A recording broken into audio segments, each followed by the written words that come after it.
The history of the Maldives is intertwined with the history of the broader Indian subcontinent and the surrounding regions, comprising the areas of South Asia and Indian Ocean, and the modern nation consisting of 28 natural atolls, comprising 1194 islands. The earliest written history of the Maldives is marked by the arrival of Sinhalese people, who were descended from the exiled Magadha Prince Vijaya of ancient India. Since then, the Maldives were ruled by kings and occasionally queens. Historically, the Maldives had a strategic importance because of its location on the major marine routes of the Indian Ocean. The Maldives' nearest neighbours are Sri Lanka and India, both of which have had cultural and economic ties with Maldives for centuries. The Maldives provided the main source of cowrie shells, then used as a currency throughout Asia and parts of the East African coast. Most probably Maldives were influenced by Kalingas of ancient India, who were earliest sea traders to Sri Lanka and Maldives from India and were responsible for the spread of Buddhism. Hence ancient Hindu culture has an indelible impact on Maldives' local culture. After the 16th century, when colonial powers took over much of the trade in the Indian Ocean, first the Portuguese, then the Dutch, and the French occasionally meddled in local politics. However, this interference ended when the Maldives became a British protectorate in the 19th century and the Maldivian monarchs were granted a good measure of self-governance. The Maldives gained total independence from the British on 26 July 1965. However, the British continued to maintain an air base on the island of Gone in the southernmost atoll until 1976. The British departure in 1976 at the height of the Cold War almost immediately triggered foreign speculation about the future of the air base. Apparently the Soviet Union made a move to request the use of the base, but the Maldives refused. The greatest challenge facing the Republic in the early 1990s was the need for rapid economic development and modernization, given the country's limited resource base in fishing, agriculture and tourism. Concern was also evident over a projected long-term sea level rise, which would prove disastrous to the low-lying coral islands. Early age. These first Maldivians did not leave any archaeological remains. Their buildings were probably built of wood, palm fronds and other perishable materials, which would have quickly decayed in the salt and wind of the tropical climate. Moreover, chiefs or headmen did not reside in elaborate stone palaces, nor did their religion require the construction of large temples or compounds. Comparative studies of Maldivian oral, linguistic, and cultural traditions and customs indicate that one of the earliest settlers were descendants of Tamils from ancient Tamilakam in the Sangam period, 300 BC AD 300, most probably fishermen from the southwest coasts of present India and the northwestern shores of Sri Lanka. One such community are the Jaravaru people. They are mentioned in ancient legends and local folklore about the establishment of the capital and kingly rule in Malay. Depictions of these early societies see, according to some, a matriarchal society with each atoll ruled by a chief queen according to some accounts, or by others, several theocratic societies ruled by priests known as Sawamiyas of Heliolatric, Selenolatric and Astrolatric religions. Several foreign travelers, mainly Arabs, had written about a kingdom of the Maldives ruled over by a queen. Al-Idrisi, referring to earlier writers, mentions the name of one of the queens, Damahar, who was a member of the Adieta Sun dynasty. A strong underlying layer of Dravidian population and culture survives in Maldivian society, with a clear Tamil-Malayalam substratum in the language, which also appears in place names, kinship terms, poetry, dance, and religious beliefs.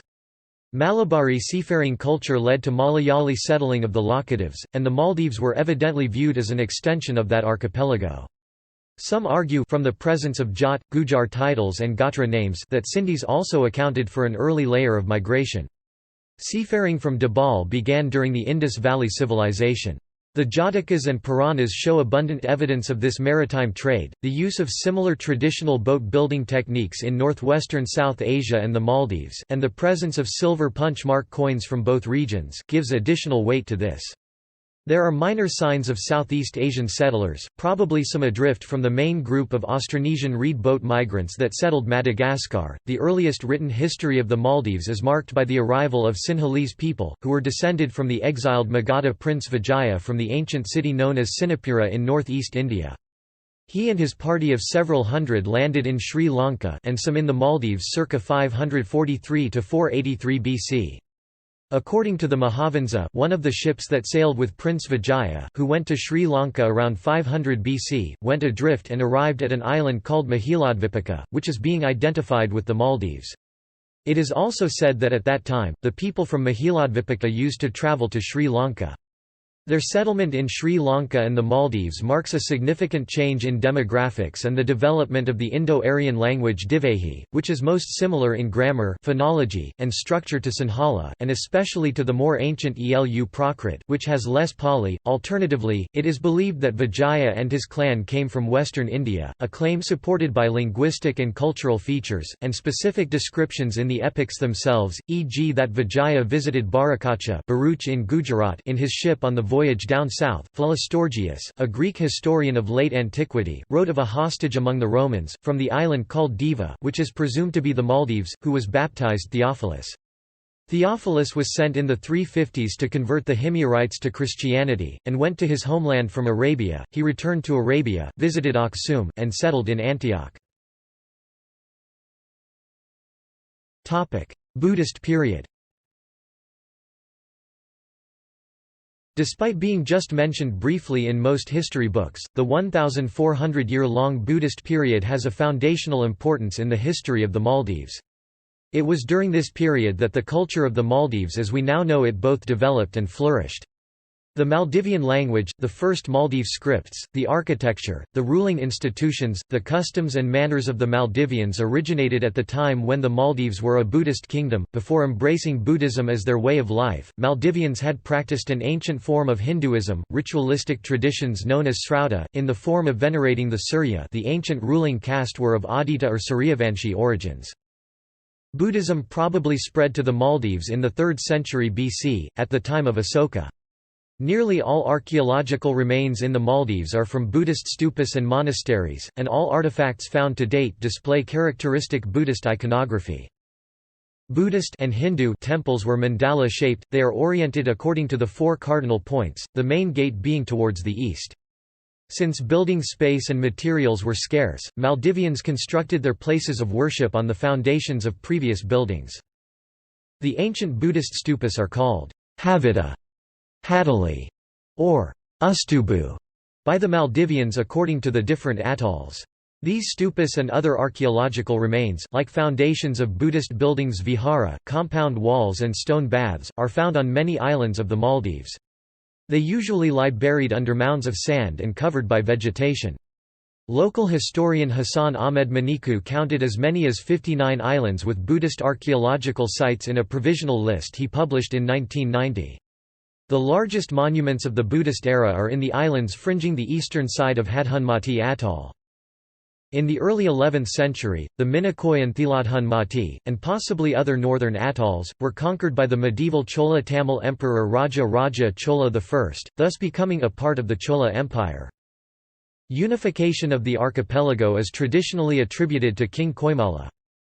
According to a legend from Maldivian folklore, in the early 12th century AD, a medieval prince named Koimala, a nobleman of the lion race from Sri Lanka, sailed to Raskethimu Island, literally, "town of the royal house", or figuratively, "King's Town", in the North Malhosmajulu Atoll, and from there to Malay, and established a kingdom.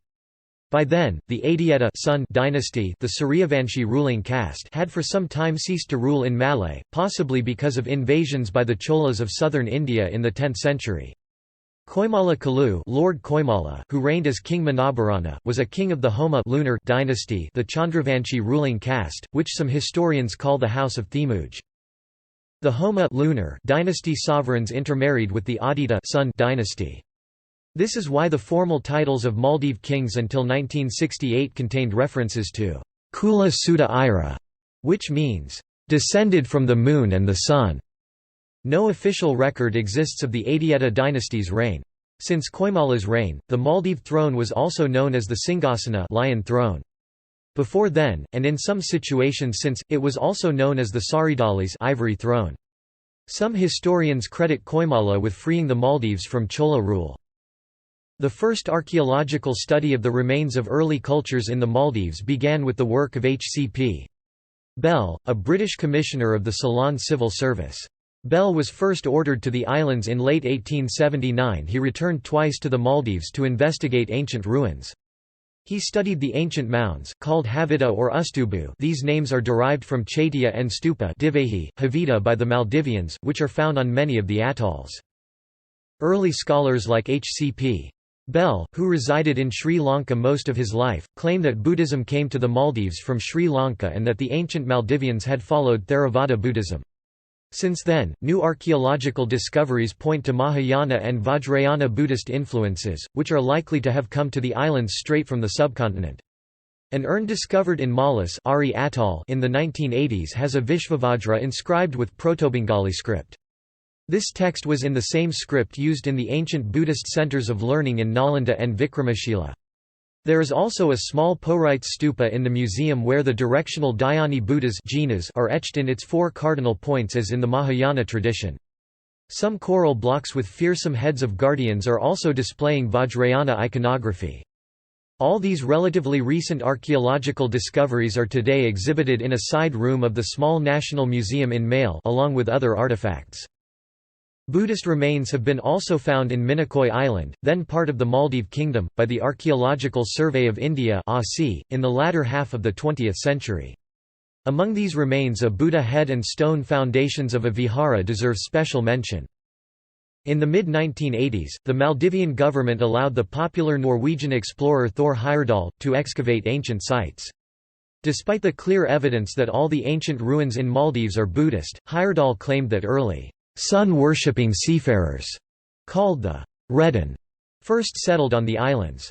Keeping up with his sensationalist style, Heyerdahl argued that Redden were people coming from somewhere else, whereas an ancient Maldivian poem Fuva Mulaku Rashoveshi says, Havita uhe haudahau, Redden tanik hedi ihau. This poem gives us a clue about the name Redden. According to Magidoruj Ibrahim Didi, a learned man from Fuva Mulaku, it was merely the name which the converted Maldivians used to refer to their infidel Redden ancestors after the general conversion from Buddhism to Islam. Islamic period. Introduction of Islam. The importance of the Arabs as traders in the Indian Ocean by the 12th century may partly explain why the last Buddhist king of Maldives Duvmi converted to Islam in the year 1153 or 1193, for certain copper plate grants give a later date. The king thereupon adopted the Muslim title and name in Arabic of Sultan besides the old Devehi title of Maha Radin or Ras Kilij or Raskefanu Muhammad al-Adil, initiating a series of 6 Islamic dynasties consisting of 84 sultans and sultanas that lasted until 1932 when the sultanate became elective.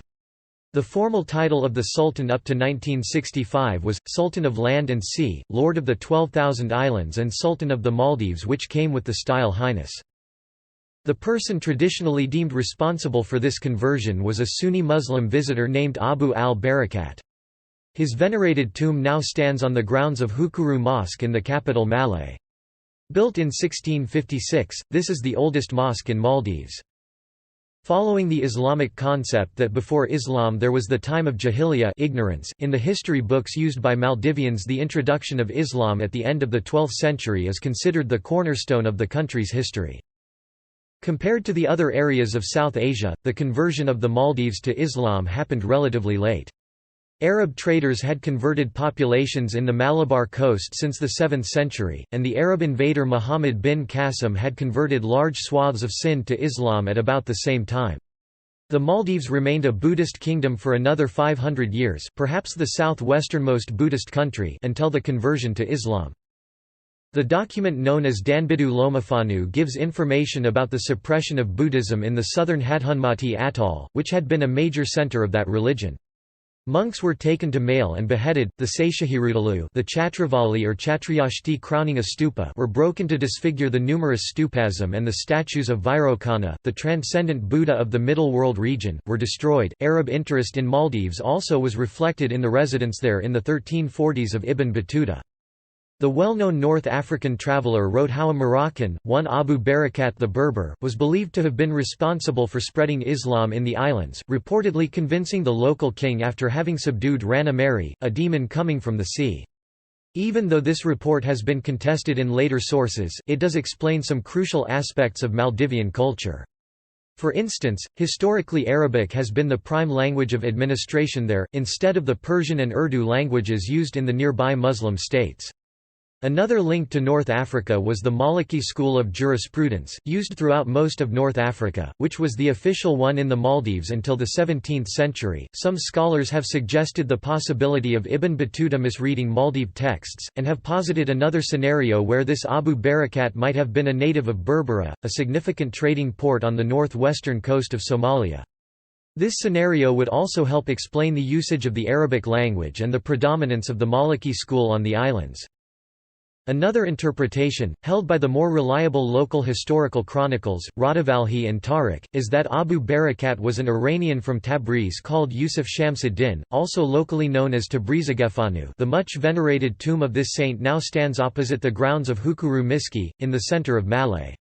In the Arabic script the words al-Barbari and al-Tabrizi are very much alike, owing to the fact that at the time, Arabic had several consonants that looked identical and could only be differentiated by overall context. This has since changed by addition of dots above or below letters to clarify pronunciation. For example, the letter b in modern Arabic has a dot below, whereas the letter t looks identical except there are two dots above it.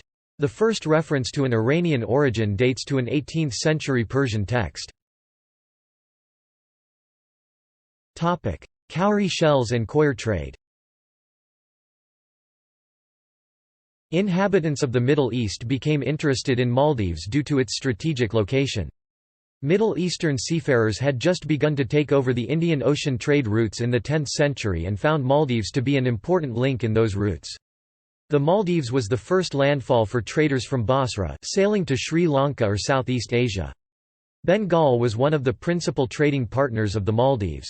Trade involved mainly cowrie shells and coir fiber. The Maldives had an abundant supply of cowrie shells, a form of currency that was widely used throughout Asia and parts of the East African coast since ancient times.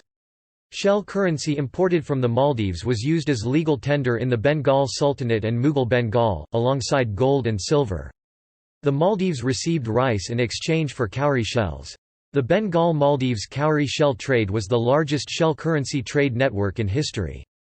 In the Maldives, ships could take on fresh water, fruit and the delicious, basket-smoked red flesh of the black bonito, a delicacy exported to Sind, China and Yemen.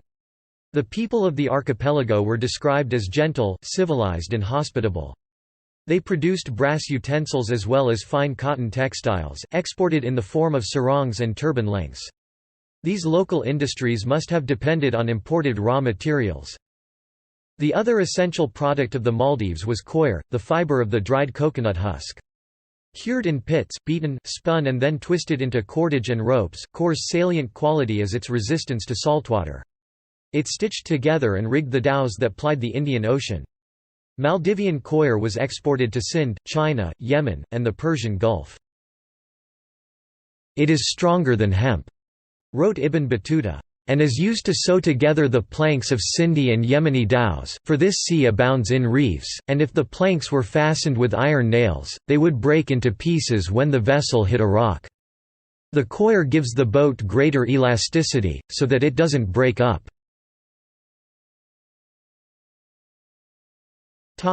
Colonial period. Portuguese and Dutch hegemony. In 1558 the Portuguese established a small garrison with a viadouro, or overseer of a factory trading post in the Maldives, which they administered from their main colony in Goa. They tried to impose Christianity on the locals. Thus, 15 years later, a local leader named Muhammad Thakurufa'anu al-Azam and his two brothers organized a popular revolt and drove the Portuguese out of Maldives. This event is now commemorated as National Day, and a small museum and memorial center honor the hero on his home island of Uthimu on North Thiladumathi Atoll. In the mid-17th century, the Dutch, who had replaced the Portuguese as the dominant power in Ceylon, established hegemony over Maldivian affairs without involving themselves directly in local matters, which were governed according to centuries-old Islamic customs. British Protectorate. The British expelled the Dutch from Ceylon in 1796 and included Maldives as a protected state. Britain got entangled with the Maldives as a result of domestic disturbances which targeted the settler community of Bora merchants who were British subjects in 1860s. Rivalry between two dominant families, the Atharige clan and the Kakaj clan, was resolved with former winning the favour of the British authorities in Ceylon. The status of Maldives as a British protectorate was officially recorded in an 1887 agreement. On 16 December 1887, the Sultan of the Maldives signed a contract with the British governor of Ceylon turning the Maldives into a British protected state, thus giving up the island's sovereignty in matters of foreign policy, but retaining internal self-government. The British government promised military protection and non-interference in local administration, which continued to be regulated by Muslim traditional institutions, in exchange for an annual tribute. The status of the islands was akin to other British protectorates in the Indian Ocean region, including Zanzibar and the Trucial States. During the British era, which lasted until 1965, Maldives continued to be ruled under a succession of sultans. It was a period during which the sultan's authority and powers were increasingly and decisively taken over by the chief minister, much to the chagrin of the British Governor-General, who continued to deal with the ineffectual sultan. Consequently, Britain encouraged the development of a constitutional monarchy, and the first constitution was proclaimed in 1932. However, the new arrangements favoured neither the ageing sultan nor the wily chief minister, but rather a young crop of British educated reformists. As a result, angry mobs were instigated against the constitution, which was publicly torn up.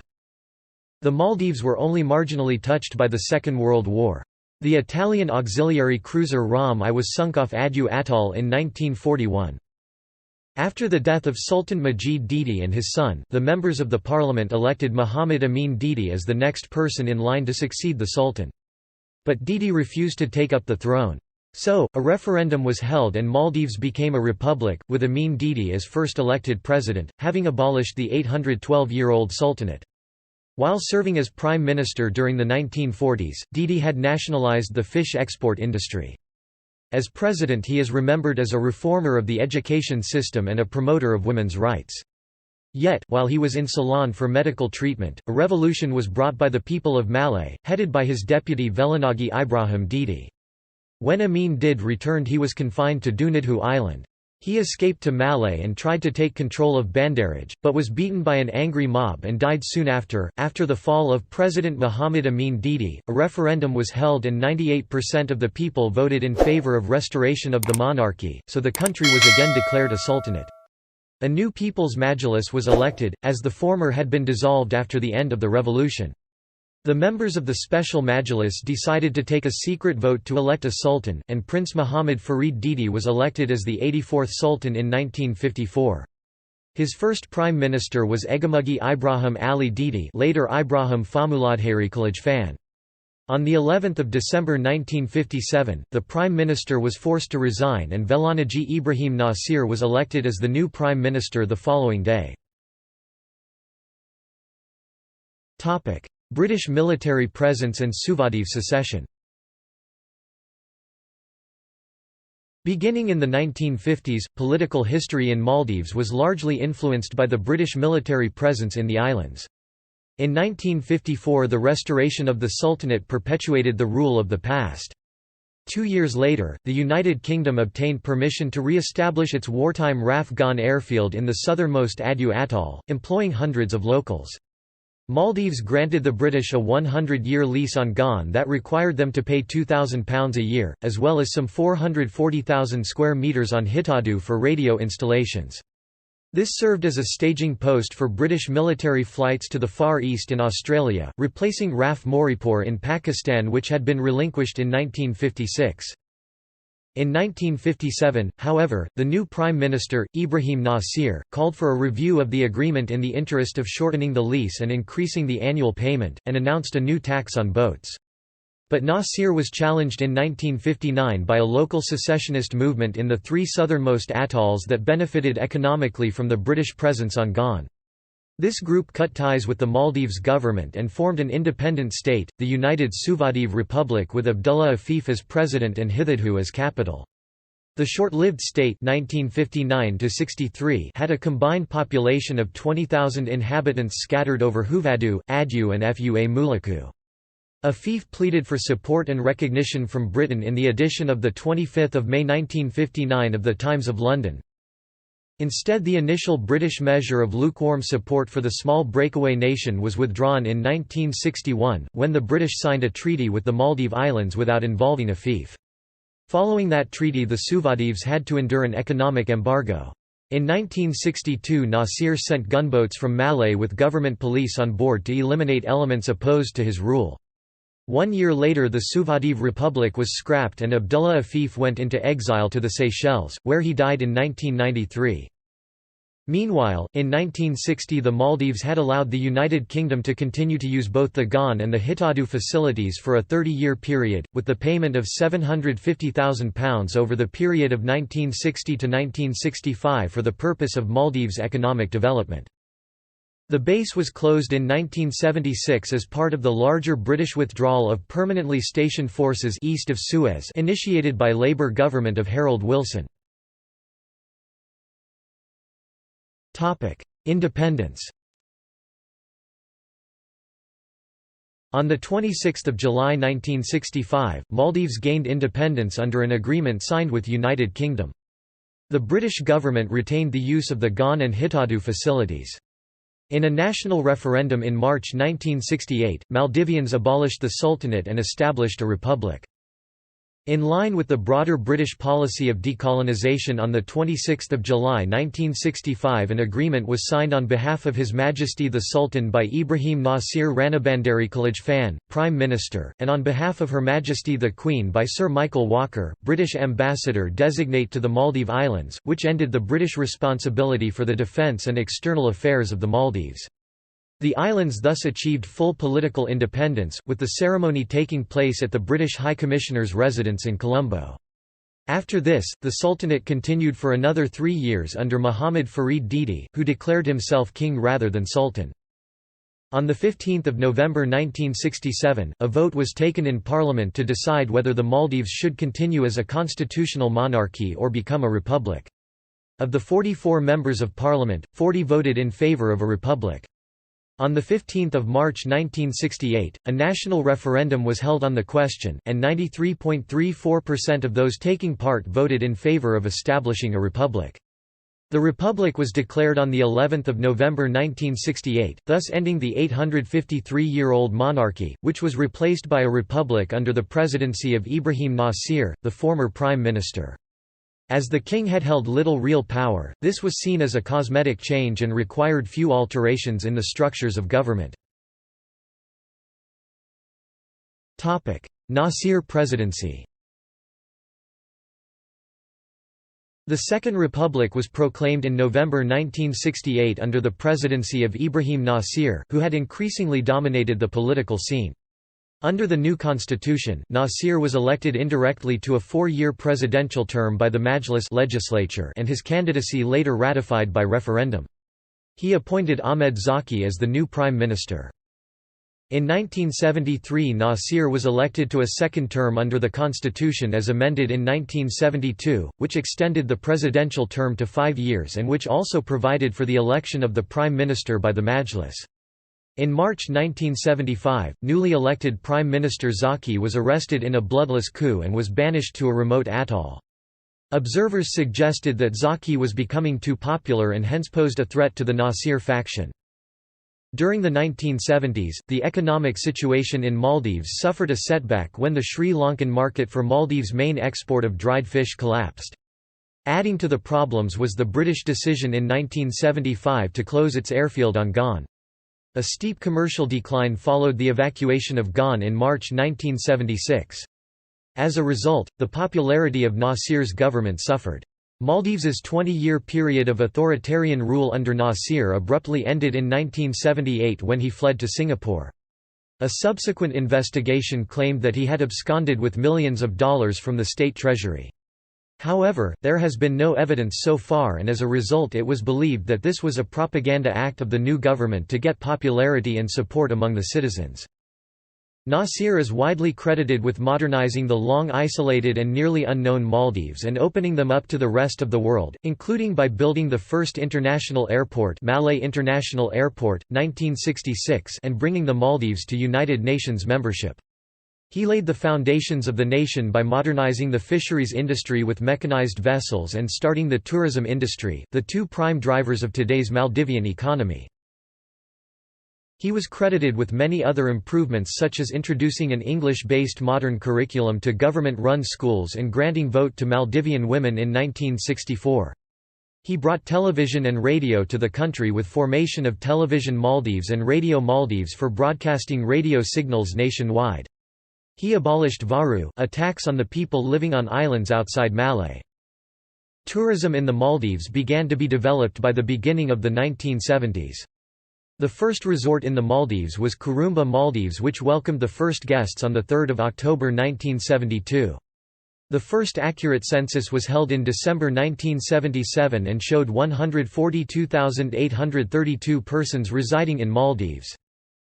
When Nasir relinquished power, Maldives was debt-free and the national shipping line with more than 40 ships remained a source of national pride. Nasir was criticized for his authoritarian methods against opponents and for his iron-fisted methods in handling an insurrection by the Adu Islanders, who formed a short-lived breakaway government, United Suvadives Republic, with closer ties to the British.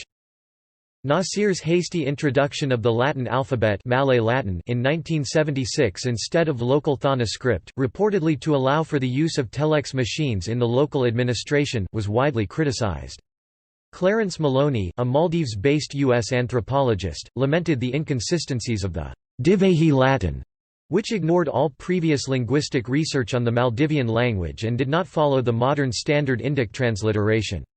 At the time of the Romanization, every island's officials were required to use only one script and they became illiterate overnight. Officials were relieved when the Tana script was reinstated by President Gayoom shortly after he took power in 1978.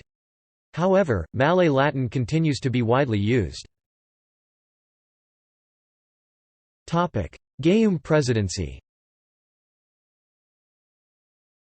As Ibrahim Nasir's second term was coming to an end, he decided not to seek re-election and, in June 1978, the Majlis was called upon to nominate a presidential candidate. Nasir received 45 votes despite his stated intention not to seek re-election, with the remaining 3 votes for Mamoun Abdul Gayoom, a former university lecturer and Maldivian ambassador to the United Nations. Another ballot was called on 16 June. Gayoom received 27 votes, allowing his name to be put forward as the sole candidate. 5 months later, he was elected the new president of the Maldives, with 92.96% of the votes. He would be later re-elected 5 times as the sole candidate. The peaceful election was seen as ushering in a period of political stability and economic development in view of Gayoom's priority to develop the poorer islands. In 1978, Maldives joined the International Monetary Fund and the World Bank. Tourism also gained in importance to the local economy, reaching more than 120,000 visitors in 1985. The local populace appeared to benefit from increased tourism and the corresponding increase in foreign contacts involving various development projects. There were 3 attempts by Nasir supporters and business interests to overthrow Gayoom's government during the 1980s, in 1980, 1983 and 1988. Whereas the 1980 and 1983 coup attempts against Gayoom's presidency were not considered serious, the third coup attempt in November 1988 alarmed the international community, as about 80 armed mercenaries of the Plot Tamil militant group landed on Malé before dawn aboard speedboats and succeeded in controlling the capital city and many government offices. This attempted coup against Gayoom's rule was toppled by Indian military intervention Operation Cactus after help was requested by Gayoom. 19 people reportedly died in the fighting, and several taken hostage also died. Mercenaries, and later also the mastermind of the attempted coup, were tried and sentenced to death, later commuted to life in prison. Some were later pardoned. Despite coup attempts, Gayoom served 3 more presidential terms. In the 1983, 1988, and 1993 elections, Gayoom received more than 90% of the vote. Although the government did not allow any legal opposition, Gayoom was opposed in the early 1990s by the growth of Islamist radicalization and by some powerful local business leaders. Gayoom's tenure was marked by several allegations of corruption as well as allegations of autocratic rule, human rights abuses and corruption. Gayoom's opponents and international human rights groups had accused him of employing terror tactics against dissidents, such as arbitrary arrests, detention without trial, employing torture, forced confessions, and politically motivated killings. 21st century. Democratization. During the later part of Gayoom's rule, independent political movements emerged in Maldives, which challenged the then-ruling Divehi Rayathunj Party, Maldivian People's Party (MPP), and demanded democratic reform. Since 2003, following the death in custody of a prisoner, Nassim, the Maldives experienced several anti-government demonstrations calling for political reforms, more freedoms, and an end to torture and oppression. The dissident journalist Muhammad Nasheed rose to challenge the autocratic rule of Gayoom. Nasheed was imprisoned a total of 16 times under Gayoom's rule. Persisting in his activism, he founded the Maldivian Democratic Party (MDP) in 2003 while in exile. His activism, as well as civil unrest that year, pressured Gayoom into allowing for gradual political reforms. Violent protests broke out in Malé on 20 September 2003 after Evan Nassim, a prisoner, was killed in Mafushi prison, after the most brutal torture, by prison staff. An attempt to cover up the death was foiled when the mother of the dead man discovered the marks of torture on his body and made the knowledge public, therefore triggering the riots. A subsequent disturbance at the prison resulted in 3 deaths when police guards at the prison opened fire on unarmed inmates. Several government buildings were set on fire during the riots. As a result of pressure from reformists, the junior prison guards responsible for Nassim's death were subsequently tried, convicted and sentenced in 2005 in what was believed to be a show trial that avoided the senior officers involved being investigated. The report of an inquiry into the prison shootings was heavily censored by the government, citing national security grounds. Pro-reformists claim this was in order to cover up the chain of authority and circumstances that led to the killings. There were fresh protests in the capital city of Maldives, Malé on 13 August 2004, Black Friday, which appear to have begun as a demand for the release of 4 political activists from detention. Beginning on the evening of 12 August 2004, up to 5,000 demonstrators got involved. This unplanned and unorganized demonstration was the largest such protest in the country's history. Protesters initially demanding the freeing of the pro-reformists arrested on the afternoon of 12 August 2004. As the protest continued to grow, people demanded the resignation of President Mamoun Abdul Gayoom, who had been in power since 1978. What started as a peaceful demonstration ended after 22 hours, as the country's darkest day in recent history. Several people were severely injured as personnel from the Maldivian National Security Service (NSS), later Maldivian National Defence Force, used riot batons and tear gas on unarmed civilians. After 2 police officers were reportedly stabbed, allegedly by government agents provocateurs, President Gayoom declared a state of emergency and suppressed the demonstration, suspending all human rights guaranteed under the constitution, banning demonstrations and the expression of views critical of the government. At least 250 pro-reform protesters were arrested. As part of the state of emergency, and to prevent independent reporting of events, the government shut off Internet access and some mobile telephony services to Maldives on 13 and 14 August 2004. As a result of these activities, political parties were eventually allowed in June 2005. The main parties registered in Maldives are, the Maldivian Democratic Party (MDP), the Divehi Rayathunj Party (DRP), the Islamic Democratic Party (IDP), and the Adaloth Party, also known as the Adaloth Party. The first party to register was the MDP, headed by popular opposition figures such as Muhammad Nasheed and Muhammad Latif Gogo. The next was the Divehi Rayathunj Party (DRP), headed by then-President Gayoom. New civil unrest broke out in Malé, Gafu Daalu Atoll and Adu Atoll of the Maldives on 12 August 2005, which led to events that supported the democratic reform of the country. This unrest was provoked by the arrest of Muhammad Nasheed, an open critic of the President Mamoun Abdul Gayoom, and the subsequent demolition of the Dinfini tent, used by the members of the Maldivian Democratic Party (MDP) for their gatherings. Supporters of MDP were quick to demonstrate. They started calling for the resignation of Mamun Abdul Gayoom, soon after Nasheed's arrest. Several arrests were made on the first night, followed by the demolition of the Dinfini tent. The demolition complicated the situation, further provoking the unrest. The unrest grew violent on the third night, on 14 August 2005, due to the methods used in the attempts by the authority to stop the demonstration. The unrest continued intermittently for 3 nights, from 12 to 14 August 2005. By 15 August 2005, the uprising was controlled with the presence of heavy security around Malé.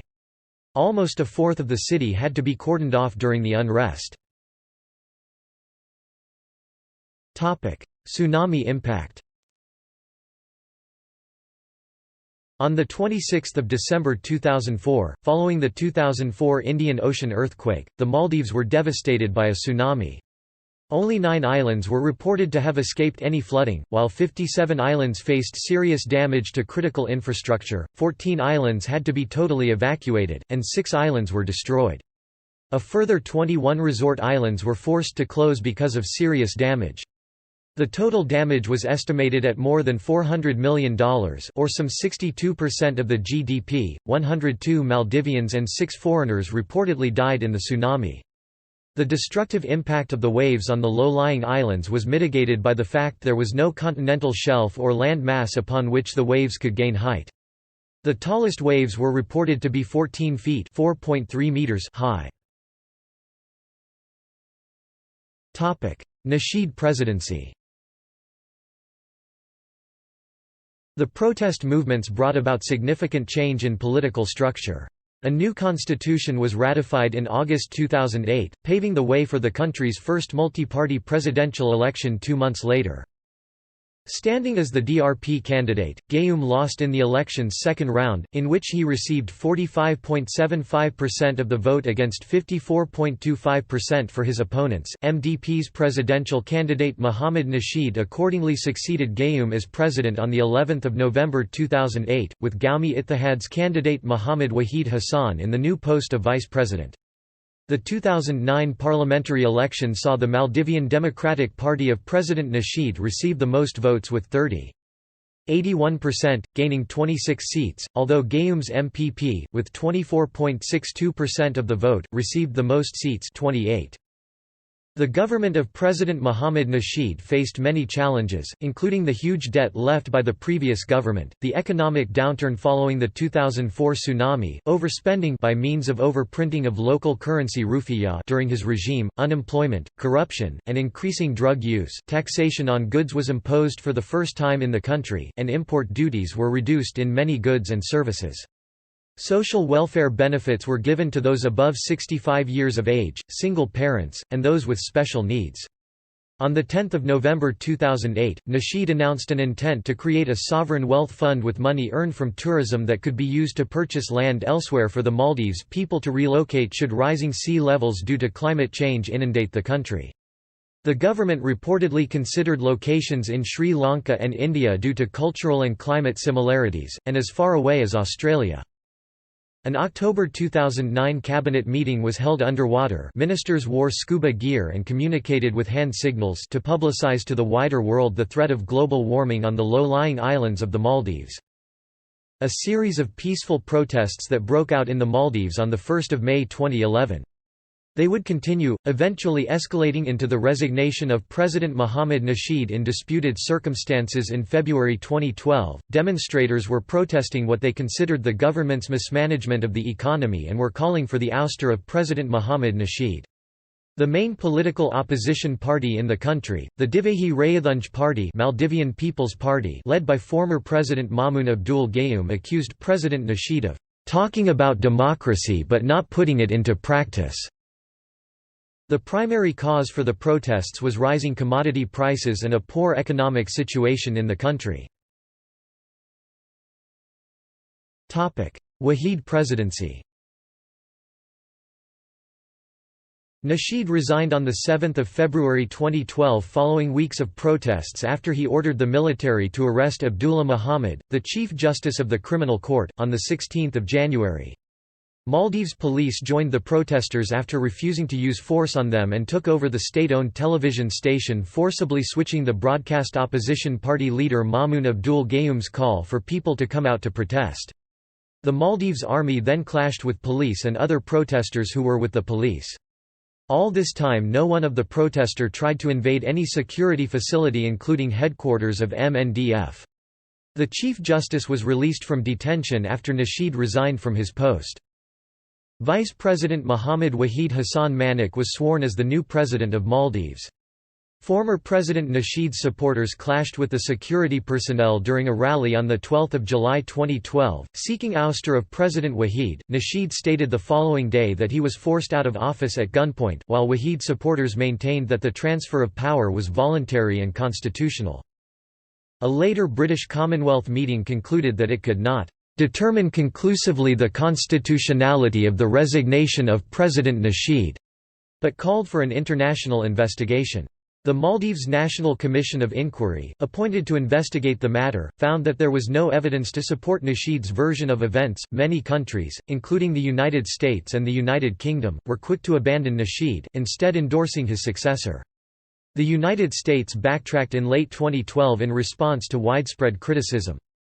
On 23 February 2012, the Commonwealth suspended the Maldives from its democracy and human rights watchdog while the ousting was being investigated, and backed Nasheed's call for elections before the end of 2012. On 8 October, Nasheed was arrested after failing to appear in court to face charges that he ordered the illegal arrest of a judge while in office. However, his supporters claim that this detention was politically motivated in order to prevent him from campaigning for the 2013 presidential elections. In March 2013, the former President Nasheed was convicted under the country's terrorism laws for ordering the arrest of an allegedly corrupt judge in 2012 and jailed for 13 years. Maldives' international partners, including the EU, US, UK and the United Nations, have said his rushed trial was seriously flawed following a UN panel ruling in the former president's favour. The UN Working Group on Arbitrary Detention has called for his immediate release. Nasheed appealed also to Indian Prime Minister Narendra Modi. Yamin presidency. At the time Nasheed was jailed, President Mohammad Wahid Hassan announced a presidential election would be held in 2013. The elections in late 2013 were highly contested. Former President Mohammad Nasheed won the most votes in the first round. Contrary to the assessment of international election observers, the Supreme Court cited irregularities and annulled it. In the end, the opposition combined to gain a majority. Abdullah Yamin, half-brother of the former President Gayoom, assumed the presidency. Yamin implemented a foreign policy shift towards increased engagement with China, establishing diplomatic relations between the two countries. Yamin employed Islam as a tool of identity politics, framing religious mobilization as the solution to perceived Western attempts to undermine Maldivian national sovereignty. Yamin's policy of connecting Islam with anti-Western rhetoric represented a new development. On 28 September 2015, there was an assassination attempt on President Abdullah Yamin as he was returning from Saudi Arabia after the Hajj pilgrimage. As his speedboat was docking at Mail, there was an explosion on board. Amid screams, the right door of the boat fell on the jetty and there was heavy smoke. 3 people were injured, including his wife, but the president managed to escape unhurt. In a probe of the explosion targeting President, on 24 October 2015, Maldives Vice President Ahmed Adhib was arrested at the airport upon his return from a conference in China. 17 of Adhib's supporters were also arrested for public order offences. The government instituted a broader crackdown against political dissent. On 4 November 2015, President Abdullah Yamin declared a 30-day state of emergency ahead of a planned anti-government rally. The next day, as per the state of emergency bill made by the president, the People's Majlis decided to rush the process for the removal of Vice President Ahmed Adhib by a no-confidence vote that was submitted by PPM Parliament than the originally intended period. As a result, the Majlis passed the no-confidence vote with a majority of 61 members favouring it, removing Adhib from the post of vice president in the process. On 10 November 2015, President Yamin revoked the state of emergency, citing that no imminent threats remained in the country. Growth of Islamic radicalism. Though the popular image of the Maldives is that of a holiday paradise, its radicalized youths are enlisting in significant numbers to fight for Islamic State militants in the Middle East. In the late 1990s, Wahhabism challenged more traditional moderate practices. After the 2004 tsunami, Saudi-funded preachers gained influence. Within a short period of a decade, fundamentalist practices dominated the culture. The Guardian estimates that 50 to 100 fighters have joined ISIS and al-Qaeda from the Maldives. The Financial Times puts the number at 200. Radicalization often happens in jail where the only thing to read is the Quran or religious literature. There are also lots of older militants and young guys look up to them.